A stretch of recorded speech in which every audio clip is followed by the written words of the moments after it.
నమస్తే అండి. నాగేంద్ర గారు, ఇవాళ సుప్రీంకోర్టులో వివేక హత్య కేసుకు సంబంధించి జరిగిన రెండు కీలక పరిణామాలు. ఒకటి, వైఎస్ అవినాష్ రెడ్డి బెయిల్ రద్దు పిటిషన్కి సంబంధించి నోటీసులు జారీ చేసింది. అలాగే ఇంకొక పరిణామం ఏదైతే ఉందో, ఈ రెండింటి ఎట్లా చూస్తారు? నరేష్ గారు, ముందుగా మీకు మీ ద్వారా ఏబిఎన్ ఛానల్ వారికి ఏబిఎన్ వీక్షకులకు మరియు ప్యానెల్లో ఉన్నటువంటి ప్యానెల్ సభ్యులందరికీ కూడా గుడ్ ఈవినింగ్ అండి. Good evening sir. సార్, మా ఇక్కడ రాయలసీమలో మా ఏరియాలో ఒక సామెత ఉంటుంది సార్. అంటే ఉప్పు తిన్నవాడు నీళ్లు దాగక తప్పదు, తప్పు చేసిన వాడు శిక్ష అనుభవించక తప్పదు.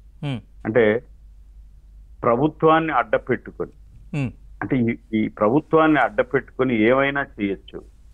మనం ఇప్పుడు వివేకానంద రెడ్డి గారి కేసు తీసుకుంటే ఒక విధంగా మనం ఫస్ట్ ఒక న్యాయం కోసం పోరాడుతున్న వాళ్ళ కూతుర్ని నిజంగా ఇటువంటి పరిస్థితుల్లో, అంటే చాలా విపత్కర పరిస్థితులు ఎదుర్కొన్న ఆమె తన తండ్రి మీద ప్రేమతో, అంటే న్యాయం జరగాలని ఆమె పోరాడుతున్న తీరు నిజంగా మనందరం అభినందించాల్సిందే.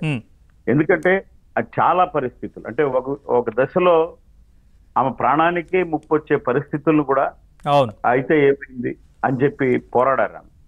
ఇక్కడ మనం స్పష్టంగా మనకు కనిపిస్తా ఉంది సార్. దీన్ని కేసే కాదు, కేసును తప్పుదావ పట్టించిన పరిస్థితులు కనిపిస్తున్నాయి. గత ప్రభుత్వం విపరీతంగా దీంట్లో ఇన్వాల్వ్ అయ్యి అసలు కేసు ఇది ఫాల్స్ అనడానికి ఒక 100 సపోర్ట్లు, ఒక 100 లేనటువంటి సృష్టించిన సంఘటనలు కొన్ని మేము ముందు ఉంచుతాం. మొట్టమొదట ఆయన్ను ఒక ప్లాన్ ప్రకారం, స్కెచ్ ప్రకారం వేసి చంపారు. చంపేసిన తర్వాత దీన్ని ఎలా బయటికి తీసుకెళ్ళాలి, అంటే చనిపోయినాడని తెలుసు, ఎలా బయటికి తీసుకెళ్ళాలి అంటే దాంట్లో మొట్టమొదటిది హార్ట్ స్ట్రోక్ మీద వేశారు.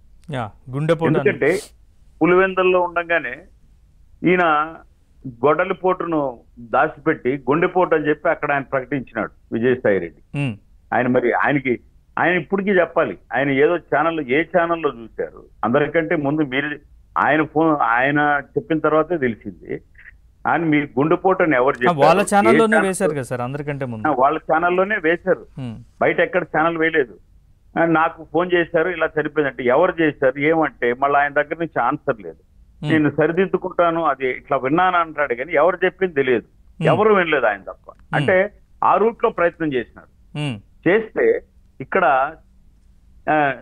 సీన్ ఆఫ్ ఎవిడెన్స్, అంటే అక్కడ ఉన్నటువంటి దాంట్లో దాన్ని వాళ్ళు ఎంత రీకన్స్ట్రక్ట్ చేసినా ఏం చేయలేకున్నారు. అక్కడ వాటర్ వేసి కడికి ఎన్ని చేసినా అక్కడ ఉన్న పరిస్థితుల్ని, అంటే సార్ అబద్ధం కూడా కనీసం ఆ చేసి చంపించిన వాళ్ళకన్నా తెలియాలి, ఈ అర్థం కావాలి. మరి ఇంత అబద్ధం ఇది నమ్మరేమో అనే పరిస్థితుల్లో వెంటనే ఈ బ్లడ్, ఈ కోల్డెడ్ మర్డర్ చూసేసి ఇది రక్తపు వాంతులతో చనిపోయాడు, ఇదేంటి అనడానికి అదొకటి. ఈ రక్తపు వాంతులు అని డిసైడ్ చేయాల్సింది ఎవరు సార్? డాక్టర్ గారు. అక్కడికి వచ్చినటువంటి డాక్టర్ ఎవరు నిర్ధారించింది? ఆయన చనిపోయారు పాపం, భారతి గారు తండ్రి గారు, గంగిరెడ్డి గారు. ఆయన ఏం చనిపోయారు, అది ఆయన కాలం చేశారు.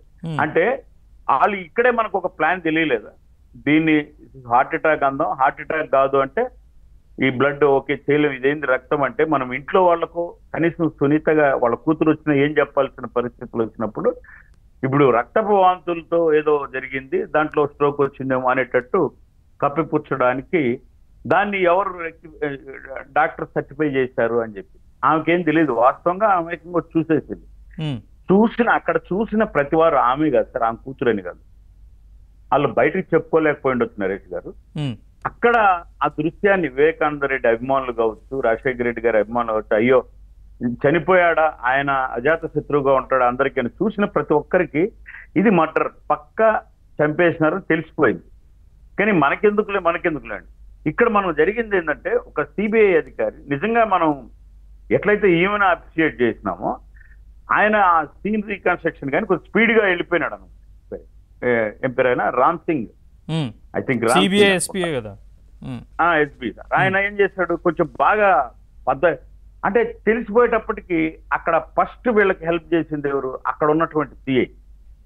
ఇతను ఎవ్రీథింగ్, ప్రతి పాయింట్ టు పాయింట్ ఈ అన్ని కోణాల నుంచి ఈ నిజాలు వస్తూ ఉంటే ఇప్పుడు ముందు వీళ్ళు రామ్ సింగ్ కు చెక్ పెట్టాలని ట్రై చేశారు.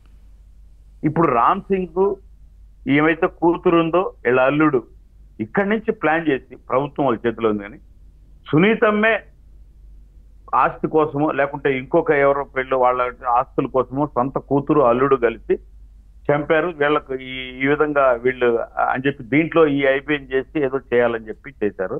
దీనికి అందించిన సంపూర్ణ సహకారం అందించింది అప్పుడు ప్రభుత్వం. సార్ ఇప్పుడు మీకు ఇంకో విషయం కూడా గుర్తు చేస్తాను సార్, ఒక 10 seconds. ఇప్పుడు వాలంటీర్లు అందరూ కలిసి వాలంటీర్లను అట్టన్నాడు ఇట్టన్నాడు, అసలు వాలంటీర్లు ఇంత మీద కోపంతో ఉన్నారు ఇప్పుడున్న మా నాయకుడు ఉప ముఖ్యమంత్రి పవన్ కళ్యాణ్ గారి మీద. మీరు నిన్నే చూస్తుంటారు, ఈ వాలంటీర్లు అందరూ కలిసి కేసు పెట్టేస్తున్నారు, అసలు వాలంటీర్లు పవన్ కళ్యాణ్ గారి మీద ఎంత కోపంతో ఉన్నారు, అంత కోపంతో ఉన్నారు, వాళ్ళకు న్యాయం జరగాలంటున్నారని చెప్పి ఒక ఫాల్స్ అలిగేషన్ తో ఒక కేసు పెట్టింది ఎవరు? ఈ రోజు సేమ్ వాలంటీర్లు కోర్టుకు పిలిపిస్తే ఎవరైతే వాలంటీర్ల పేర్లు రాస్తారు కదా సార్, ఈ